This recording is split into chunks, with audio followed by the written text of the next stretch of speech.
everyone, how's it going? Forrest here, again with another installment of my complete analysis of all 389 or more Bach chorale harmonizations, still trying to find an exact number, but I've been committing to 389 because that's what my volume is telling me there are, and I've been treating it like a complete collection, even though there are definitely more.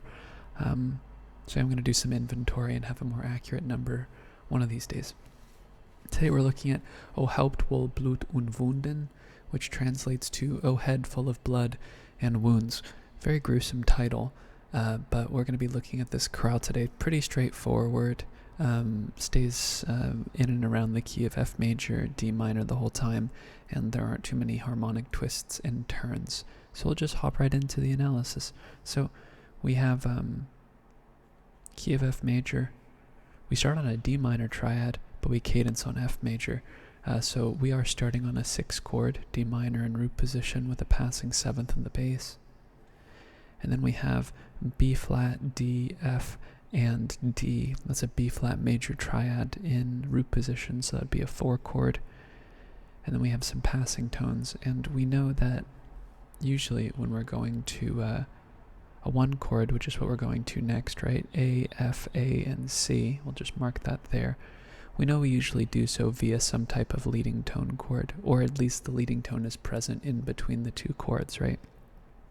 And that's true for this progression too.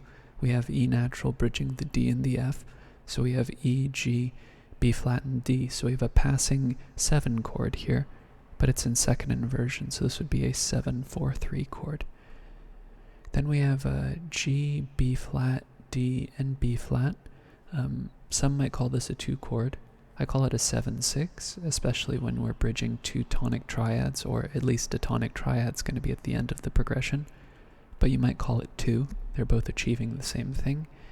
We have F, C, F, and A. There's our tonic triad in root position, F major. We then have B flat, D, F, and G. That's G minor 7 over B flat. Bach loves his 2-6-5 chords. Then we have C, C, E, and G. That's a C major triad in root position, which is our dominant. And then we cadence on F major, F, C, F, and A, which is an imperfect authentic cadence. In fact, I don't think we ever have a perfect authentic cadence in the key of F major in this piece.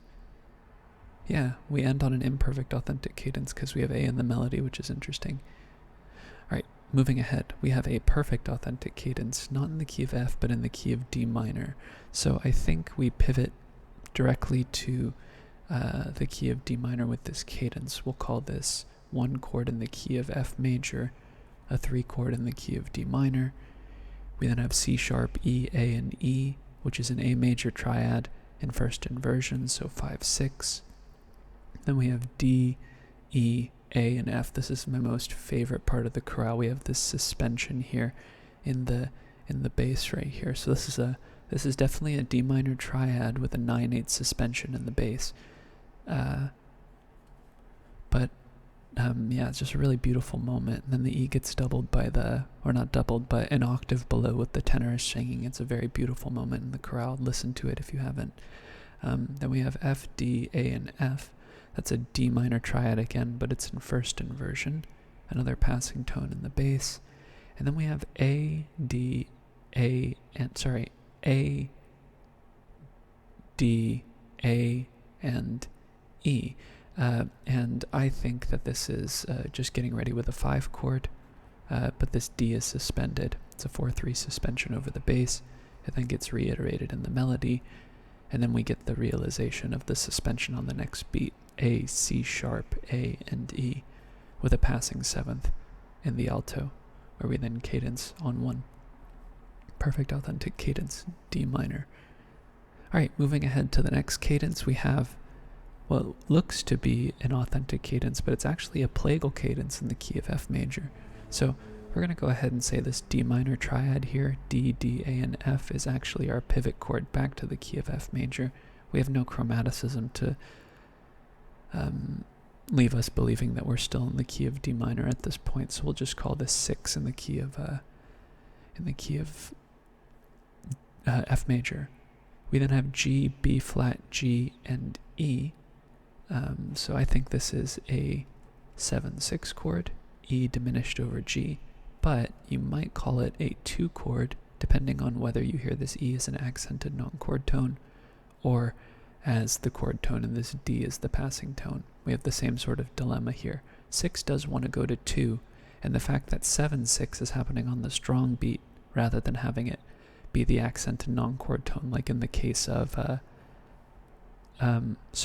case of the third beat of the first phrase, is interesting. But we're going to 1 afterwards, so 6, 7, 1 is a totally fine progression. A, C, G, and C, with this G being an accented non-chord tone. There's just a tonic triad in first inversion. B flat, C, F, and D. I reckon this B flat is a non-chord tone here. And we have A, C, F, and D.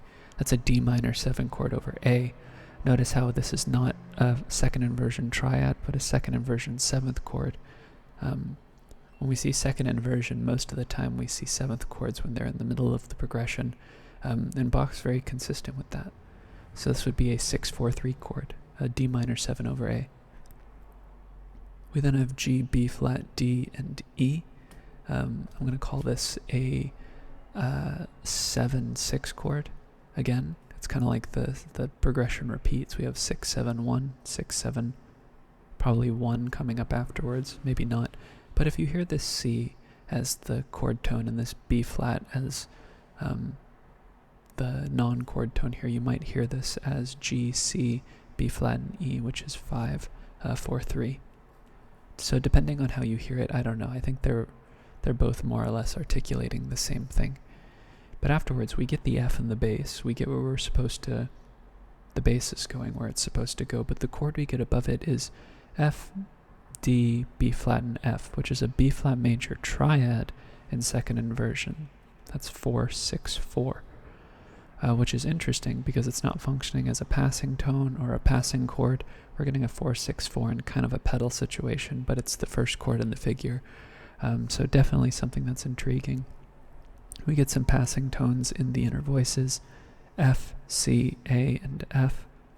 Definitely a passing tonic triad here.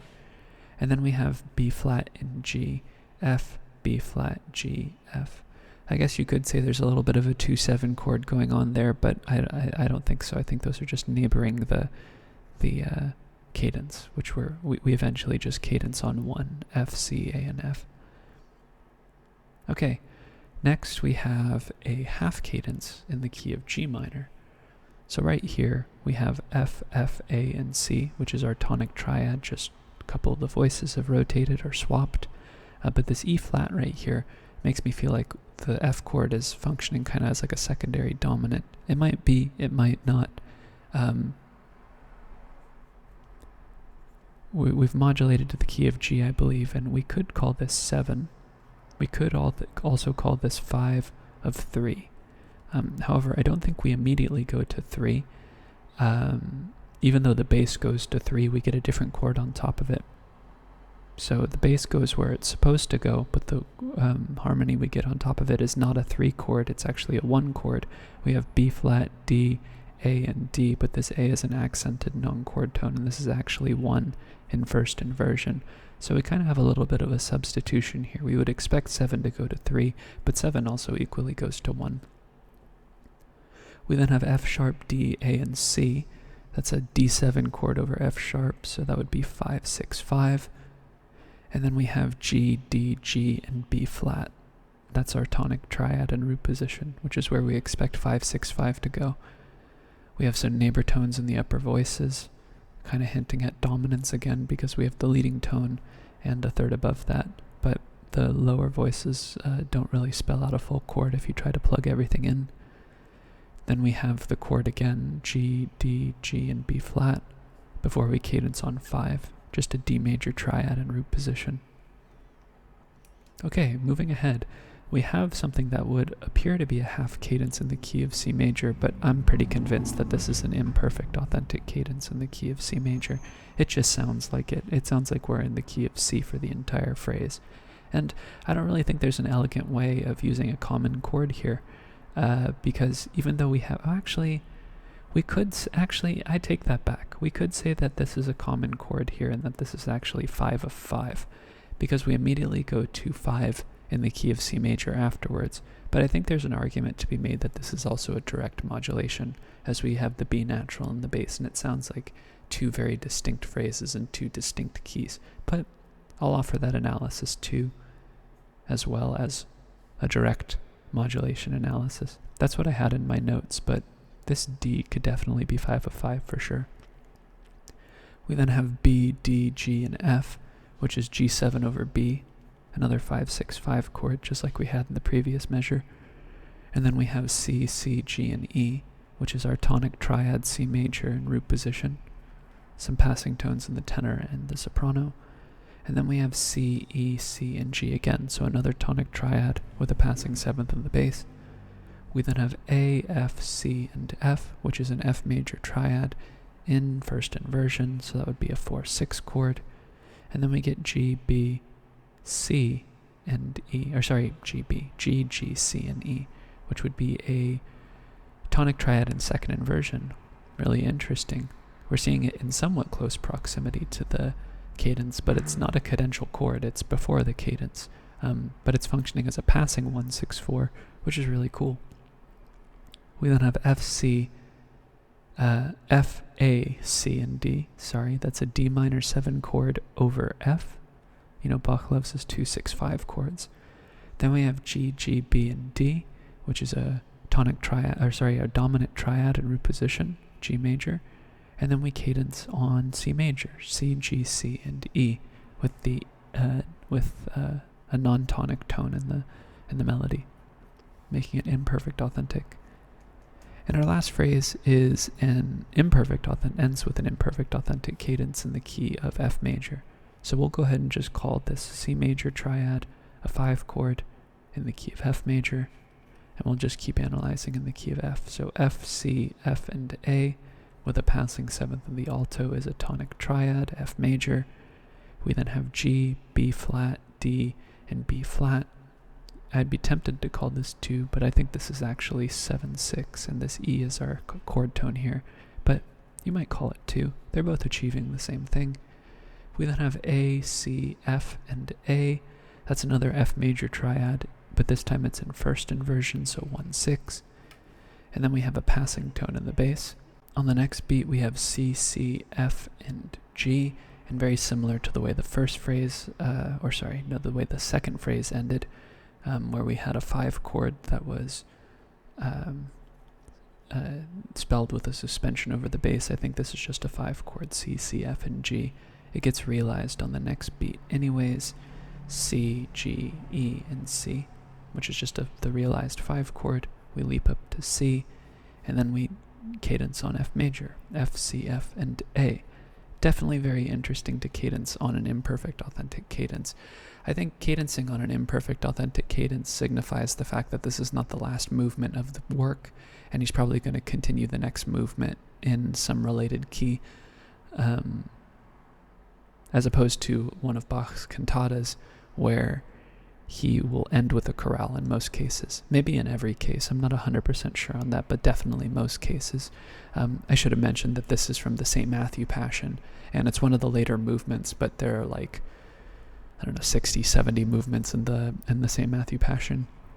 So this is not the first movement. This is actually the 54th movement of the St. Matthew Passion if you break each individual section into its own number. This is the 54th movement, which is a absolutely insane thing to think about, writing a movement or writing a work with 70 movements. I guess some of them are relatively short though, but definitely not trying to take away from Bach's achievement. But all in all, one of the most functionally harmonic chorales we've looked at so far. Very beautiful suspensions going on here. I love this D minor suspension here where we get the E and then we get the inverted version of the triad. Very beautiful moment in the chorale, probably one of my favorite moments in all of the chorales we've looked at so far. So that's my analysis. I hope you enjoyed the video. I hope you've been enjoying the content. If you continue to watch the content on my channel, I produce a video every day. with an analysis of one of Bach's chorales on my journey to analyze all of them. So stay tuned if you're interested in that sort of thing. But that being said, I'm looking forward to tomorrow's analysis as well, and I hope you take care.